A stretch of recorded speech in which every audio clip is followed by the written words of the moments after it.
Vamos entrando en la recta final, no os vayáis, vamos entrando en la recta final para dos temas importantes. Uno de ellos ahora os lo contaré, el segundo tiene que ver con la investigación en diabetes, donde vamos a tener aquí tres de los principales investigadores de nuestro país. Me voy a ir bajando hacia el escenario porque quiero compartir con vosotros una reflexión mientras mis compañeros van preparando el escenario para los próximos minutos. Y es, como periodista, este proyecto evidentemente sabéis que tiene una parte de comunicación muy importante. Y yo estoy asistiendo, como vosotros, como sociedad y también como personas, a un crecimiento de las fake news. Este término me imagino que lo habréis oído en alguna ocasión. Son esas noticias falsas o esas noticias tendenciosas. Si nos las llevamos al campo de la salud, resulta que entramos en un conflicto que como profesionales del periodismo deberíamos de tener en cuenta, y es que podemos estar manipulando conciencias o incluso llevando a cabo malas praxis. Yo es un tema que quería tratar desde hace tiempo, repasar algunos de los temas que están de actualidad en relación a diabetes y el tratamiento que se ha hecho a nivel periodístico, pero claro, hacerlo yo solo no tendría mucho sentido, así que me he buscado un cómplice, que es mi amigo Jesús Blanco, endocrino, investigador de Ladybabs, al que le pido que me acompañe. Jesús, ¿te vienes conmigo? Yo con el Isabel Gemio de la diabetes voy a cualquier parte. Creo que se me va a quedar a mí el Isabel ya se te queda. El Isabel Gemio, sí. Por favor, ocupa un... Voy a coger el... Tranquila. Sí. Este es.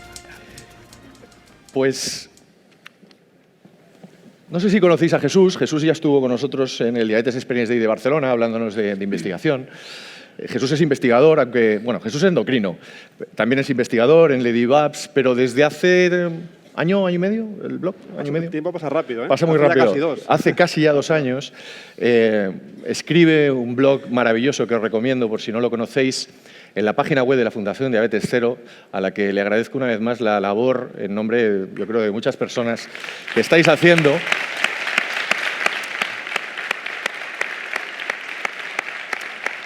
Porque también estáis cambiando la perspectiva que se tenía con respecto al tema de la investigación, los padres y los madres de niños con diabetes que pueden hacer muchas cosas. Y en esa página web de la Fundación Diabetes Cero, Jesús escribe sobre informaciones que se publican en torno a la diabetes. Y yo creo que él era el mejor candidato para que pudiéramos hablar de periodismo y diabetes. Yo hablaré de la parte de periodismo, si te parece, Jesús. Y lo queríamos hacer sin empezar hablando de diabetes. Esta tos que tengo es de hace unos días que estuve en China. No. No he estado allí, soy la gripe como todo el mundo, ¿vale? Pero sí que habéis oído en los últimos días hablar mucho del famoso coronavirus. Y hace muy poco tiempo, un prestigioso cirujano, el doctor Cavadas, en una prestigiosa empresa de comunicación como es Antena 3, dijo esto que vamos a ver. Un virus que se contagia fácilmente, que es muy agresivo. Y cuando en China, que no es el país más transparente del mundo, y mis 2 hijas son chinas, con lo cual me puedo permitir hablar de China, cuando en China aparentan transparencia desde el minuto 1, a mí me da que pensar, a mí me preocupa. Reconocen un número de muertos y de contagiados, no hace falta ser muy listo para pensar que hay como 10 o 100 veces más. Cuando se construye un hospital con 800 retroexcavadoras de 100 toneladas y se construye un mega hospital en 3 semanas, es que no va en broma. Y además esas imágenes se muestran, es que en vez de un hospital están haciendo 8. Tiene que tener un buen motivo. Yo no sé cuál era el motivo del doctor Cavadas y nuestro objetivo no es criticar al doctor Cavadas, pero independientemente del personaje, esto es un poco de alarma social, ¿no? Bueno, básicamente el ejemplo de lo que no tiene que hacer un médico, que es lógicamente usar su prestigio profesional, que lo tiene en su campo, para hablar de un campo del que no conoce absolutamente nada. Creo que tenemos que ser siempre humildes, hablar de lo que mínimamente conocemos. Yo me puedo permitir el lujo de hablar de diabetes y a veces siempre pienso que hay alguien que sabe más que yo de lo que estoy hablando y generalmente tiendo a terminar callándome porque es muy difícil no meter la pata si un cirujano experto en trasplantes se dedica a hablar del coronavirus, pues como sus 2 hijas son chinas, pues conocerá cuántos miles de millones de personas hay en China. Sí, es difícil de pensar que está manejando información medianamente digna de compartir con el público justamente cuando lo que está queriendo la población, la sociedad, es que el equipo sanitario, que todo el entorno sanitario transmita tranquilidad, calma y eficiencia, no, lógicamente, mensajes alarmistas que no se deben de permitir. La parte periodística te la dejo a ti, Ángel. Sí, yo creo que el criterio, que lo que estamos haciendo es una crítica constructiva, es que un medio de comunicación como Antena 3, con todo el prestigio que todos le tenemos que presuponer o suponer, no puede dar pábulo a una información de estas características, porque el señor Cavadas no tiene ninguna de las pruebas eficientes ni las ha demostrado, más allá de saber que sus dos hijas son chinas, que ese es su argumento de batalla, ¿no? Pues esto sería un ejemplo de lo que estamos... Este mismo vídeo fue muy viral. A mí me llegó por mi madre, mi suegra también se asustó muchísimo. ¡Ah, qué bien! Bueno, las autoridades sanitarias están haciendo su trabajo. No es un tema menor lo que está pasando en China, pero tampoco hay que ser tan escandaloso. Tú y yo no hablaremos de eso, ¿eh? No, hoy no. ¿Te parece? No, mejor. ¿Hablamos de diabetes? Mejor. Yo creo que aceptaremos un poco más. Jesús ha traído unos ejemplos que vamos a ir viendo en pantalla y paralelamente vamos a leer, bueno, pues de cosas que se han publicado en algunos medios también en relación a la diabetes y que no se deben hacer, Jesús. Pues hablabas antes de Antena 3, veo que sale cortado. Esta noticia se publicó en El Mundo el día 28 de julio. Traigo aquí en papel porque sabía que no iba a poder leerlo del todo bien. En El Mundo no es un diario de provincias, con lo cual la tirada del Mundo merece un respeto, lógicamente. Yo entiendo que a veces en verano cuesta trabajo rellenar las páginas del periódico con noticias relevantes, pero lo que tengo que hacer es poner cosas que no merezcan la pena. Si me permitís, lo leo entero porque creo que tiene suficiente enjundia como para sacarle algo de jugo a la noticia. Habla de Octavio García. El DET hace milagros. No Sí. sea que Octavio García esté aquí. Bueno, si existe Octavio García, que se pronuncie, es decir, que daremos a ayudarle. No veo ninguna A mano lo mejor levantada. no se llama Octavio, se llama Pepe, procede. pero si alguien se siente identificado, que nos diga para ayudarle un poco, porque creo que va un poco perdido. No sé el periodista en qué estaba pensando, pero la noticia fue que Octavio García es un valenciano de 53 años, diabético y padre de una niña de 6 años, la niña sin diabetes. Me gusta estar al corriente de los últimos adelantos y un amigo médico me pasa las novedades. Vale, apostilla. Fue así como llegó a sus manos un estudio publicado en una revista de odontología, y en él se explicaba que las células madre de los dientes de leche son capaces de diferenciarse en células beta, las que se encargan de producir insulina. Bueno, está ahí más o menos bien. Octavio pensó inmediatamente en su hija y no tardó en viajar a Estados Unidos. A Octavio le salió por un pico el artículo que le pasó el amigo. Se puso en contacto con StemSafe, que es una empresa. Cuando veáis una empresa en una noticia, empezad a pensar que puede haber gato encerrado. Le mandaron un kit de conservación a su dentista en Valencia, que fue a Estados Unidos, pero el kit lo mandaron por correo al dentista de Valencia, y este se encargó de extraerle el diente de leche a su hija. Tampoco esperaron que se cayeran, se los trajeron directamente. Y de remitirlo a Nueva York. Nueva York suele ser un sitio prestigioso. Entre unas cosas y otras me gasté una pasta. Tuve que pedir al banco. Es decir, le podíamos haber ahorrado un dinero al buen Octavio. Dice, aunque él no se arrepiente, si al final resulta que mi hija es diabética, cosa nada extraña, porque yo lo soy, mis padres también lo fueron, al menos tendré una oportunidad más de curarse. Cavila el hombre. Errores de bulto, quiere decir, sabemos que la de tipo 1 no es de origen genético, con lo cual como mucho puedo heredar la predisposición. El 95% de los hijos de alguien con diabetes no tiene diabetes. Por tanto, aquello de no es nada extraño que mi hija tenga diabetes, ya empezamos mal. Estábamos curando a quien no tenía diabetes, imaginamos la noticia.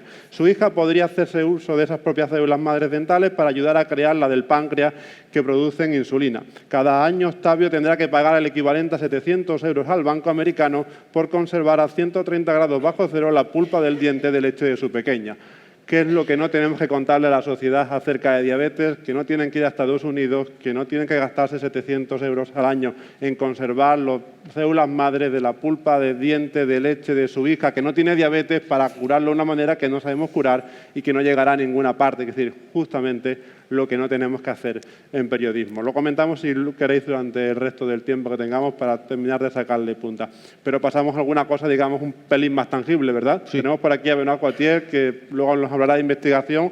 Él ha sido objeto de noticias en relación con sus investigaciones, cosa que nos ayuda mucho a saber que se hace muy buen trabajo. Antes Marieta hablaba de cómo la brújula a veces apunta al sur.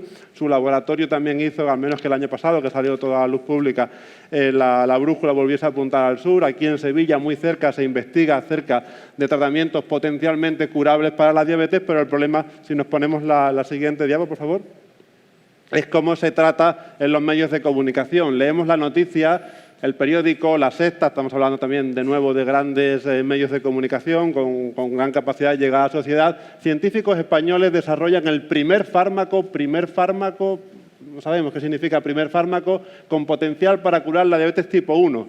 bien, pero hay que decir, potencial para curar, potencial tendrá, tenemos que hacer la investigación, veremos a dónde llegamos, pero tenemos que contar que el equipo hace trabajo muy bueno, que se hace investigación muy seria y que queremos llegar a curar a personas con diabetes tipo 1, pero no estamos desarrollando hoy el primer fármaco, primero porque llevamos muchos años investigando en diabetes tipo 1, porque trabajamos generalmente con modelos de ratón, con modelos animales, y lo que estamos haciendo generalmente a día de hoy es curar a ese modelo de ratón.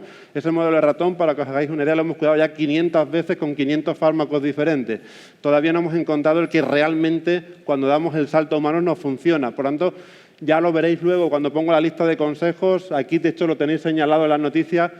Estamos hablando de investigación básica, fundamental, importante. Hay que dar la enhorabuena al equipo de investigación, pero hay que ser muy prudentes. Estamos en la fase de investigación con ratones. No anunciemos, por favor, noticias en las que se cuenta. De hecho, tengo pacientes que me dijeron, en la noticia ha dicho que hacen falta 7, 8 millones de euros para fabricar la pastilla que cura la diabetes. Si somos 6 millones de diabéticos en España, cada uno ponemos 1 euro y ya la tenemos curada. Es decir, no, por favor, quiero decir, no hace falta eso para fabricar la pastilla. Hace falta muchísimo dinero para desarrollar ensayos clínicos para saber si el medicamento X, el IP, en este caso es el de Benoit, pero cualquier otro, puede llegar a tratar, a curar la diabetes. La investigación es muy cara y, de nuevo, mencionamos a Diabetes Cero.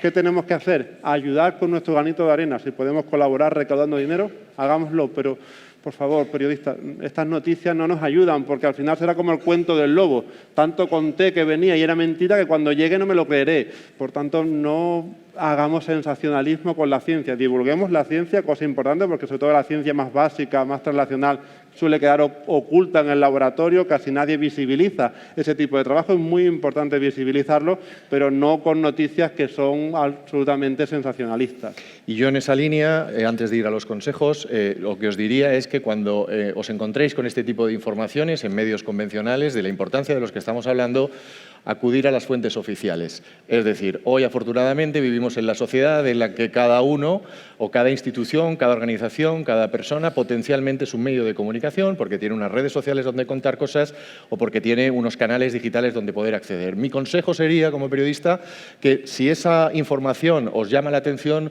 busquéis un canal oficial de la Sociedad Española de Diabetes o alguno de los profesionales que están identificados en redes y ver si ellos están hablando de eso.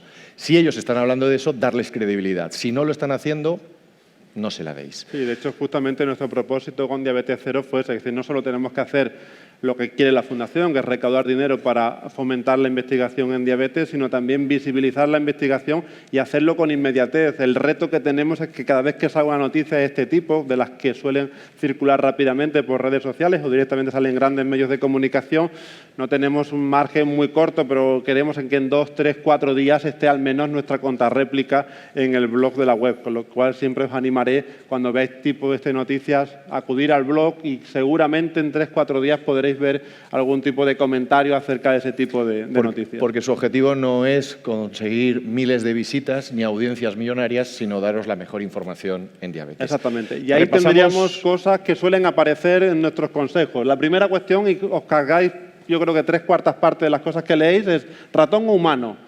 Si es ratón, aplaudimos, quiere decir, queremos que haya investigación en modelos animales para poder llevarlos a humanos, pero no estamos hablando nunca de un tratamiento que vaya a llegar en un plazo corto de tiempo. Esa investigación está en sus primeras fases, tiene altos riesgos, lógicamente, de no terminar de desarrollarse, pero en el mejor de los casos tardará años en llegar a la farmacia para que uno lo pueda recibir. Por tanto, bien, pero precaución y calma. Segunda cuestión es no distinguir qué tipos de diabetes. Siempre pongo el ejemplo, nadie se le ocurre compararse si tengo gripe con alguien que tiene una meningitis. Los dos tenemos fiebre, pero no tenemos la misma enfermedad. En diabetes, por desgracia, muchas veces lo resumimos todo en que el azúcar está alto. Tengo diabetes, pero ¿qué tipo de diabetes? Un medicamento cura la diabetes. ¿Qué tipo de diabetes? Tipo 1 como mínimo y tipo 2. Y estaríamos resumiendo mucho, pero aún así aceptaríamos la división. Si no pone tipo de diabetes, no os lo creáis, porque lo que pueda valer para la diabetes tipo 1 difícilmente valdrá para la diabetes tipo 2. Podríamos tener algún ejemplo de conexiones comunes, pero no es lo más habitual. Hay que concretar, hay que ser un poco rigurosos y esa es una pista que os puede ayudar. Siguiente, identificar intereses comerciales. Tampoco vendré yo aquí a decir que todo lo que está promocionado por la industria o por una industria no es creíble. Evidentemente no es así. Las industrias tienen una capacidad de potencial de investigación muy importante que tenemos también que sacarle provecho, pero cuando la noticia ya directamente está puesta o está comentada por la industria, contad que a lo mejor allí puede haber algún interés comercial que deberíamos al menos matizar o no creernos al 100% tanta bondad como se termina publicando. Tanto intereses comerciales como otros intereses. También, si yo cuento mi investigación, quieras que no, mi sesgo de estar encerrado en mi micromundo me hace a veces potenciarla demasiado. Por tanto, a veces lo que nos pasa es que mejor que la cuente un tercero, que lo verá con un poco más de objetividad que no que si lo cuento yo mismo. La siguiente la ha contado ya Ángel. Podemos contrastarla con fuentes fiables. No tengo fuentes fiables. Siempre está tu equipo sanitario. Hay que decir, no hay prisa. No va a llegar mañana a la farmacia. Cuando vaya a la consulta, aprovecho para consultar, valga la redundancia, ¿qué hay de esa noticia? Esto que leí hace 3 meses en la prensa, ¿realmente es cierto? ¿Realmente puedo esperar algo provechoso de todo esto? Siempre le cuento a los pacientes lo mismo. Cuando tengamos algo tangible, alguna novedad, te enterarás en la consulta. Nadie te lo va a comunicar en los periódicos. Es decir, cuando yo pueda darte algo diferente a lo que estás recibiendo, que pienso que te va a mejorar, tranquilo que no tendrás ni siquiera que pedirlo. ¿Quieres que pasemos a alguna cosa un poco más actual? Porque las noticias de diabetes vuelan cada día. Es decir, no hay semana que no solucione alguna. Me quedo sin tiempo. Yo casi que reemplazaría a la gente a que las consulte en tu blog, porque necesito acabar en punto a las 6 y además tengo a los investigadores aquí para seguir hablando con ellos. Ya ha sido una lección magistral la que nos has dado, Jesús. Así que muchísimas gracias. Un placer. Gracias. Gracias.